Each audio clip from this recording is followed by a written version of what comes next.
मुख्यमंत्री विष्णुदेव साय ने विधानसभा में राज्य का बजट प्रस्तुत करते हुए कहा कि यह बजट वर्तमान आवश्यकताओं को पूरा करने के साथ साथ भविष्य में छत्तीसगढ़ के इंफ्रास्ट्रक्चर को मजबूत करने के लिए तैयार किया गया है।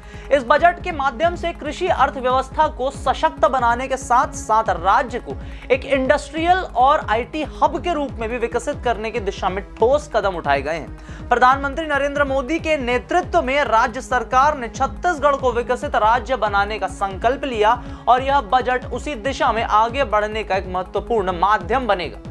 मुख्यमंत्री ने कहा कि उनकी सरकार को खराब वित्तीय स्थिति और प्रशासनिक अर्थव्यवस्था की विरासत मिली थी, लेकिन उन्होंने कुशल प्रबंधन के माध्यम से इन चुनौतियों का सामना किया और अब राज्य के विकास को गति देने का समय आ गया है। और क्या कहा है छत्तीसगढ़ के मुख्यमंत्री ने बजट को लेकर, करेंगे सभी जानकारी आपसे साझा। नाम हमारा आशीष गुप्ता, रात देखना शुरू कर चुके हैं NH 24/7 digital.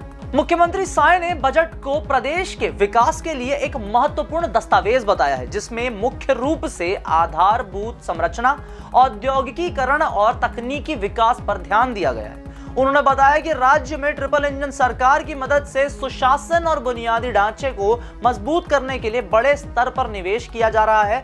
Raipur Durg metro परियोजना के सर्वेक्षण को मंजूरी दी गई है, जिससे प्रदेश में सार्वजनिक परिवहन व्यवस्था को और अधिक विकसित किया जाएगा। इसके साथ ही नए औद्योगिक पार्कों की स्थापना के लिए 700 करोड़ रुपए के बजट को भी रखा गया है। कृषि क्षेत्र में निवेश बढ़ाने और जल संसाधन को बेहतर करने के लिए महानदी, इंद्रावती और कोडार सिकासर जैसी नदियों को जोड़ने की योजना बनाई गई है। इसके अतिरिक्त सिंचाई परियोजनाओं के लिए 1500 करोड़ रुपए का बजट प्रावधान भी किया गया है, जिससे किसानों को सीधा लाभ मिलेगा। राज्य सरकार ने बजट में शिक्षा और मानव संसाधन को मजबूत करने के लिए कई अहम प्रावधान किए हैं। मुख्यमंत्री ने बताया कि प्रदेश में 12 नए इंजीनियरिंग कॉलेज और 12 पॉलिटेक्निक कॉलेज शुरू किए जाएंगे, जिससे तकनीकी शिक्षा को बढ़ावा मिलेगा और युवाओं को रोजगार के नए अवसर मिलेंगे। यह कहना थोड़ा सा तो विचित्र लगता है, क्योंकि जिस देश में इतने सारे इंजीनियरिंग कॉलेज होने के बाद, इतने इंजीनियर्स पैदा होने के बाद, इतने इंजीनियर्स मार्केट में उतरने के बाद भी जब बेरोजगार रह जाते हैं और बीपीओ में नौकरियां करते हैं, तो ये बात थोड़ी सी डगमगाती हुई सी लगती है। लेकिन फिर भी अगर सरकार इस बात का दावा करती है तो कुछ सोचा होगा।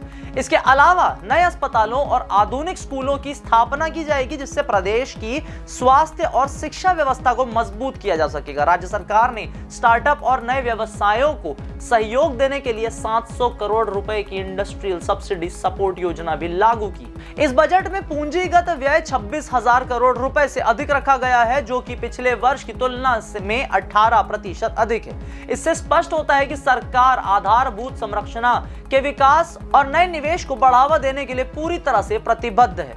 मुख्यमंत्री ने बजट को समावेशी बताते हुए कहा कि इससे सबका साथ, सबका विकास, सबका विश्वास, सबका प्रयास की भावना के अनुरूप तैयार किया गया है। राज्य सरकार ने अंत्योदय के सिद्धांतों का पालन करते हुए समाज के सबसे निचले वर्ग के कल्याण के लिए कई योजनाओं को प्राथमिकता दी है। पिछले बजट में गरीब, युवा, किसानों और महिलाओं के सशक्तिकरण पर विशेष ध्यान दिया गया था, जिसके सकारात्मक परिणाम सामने आए।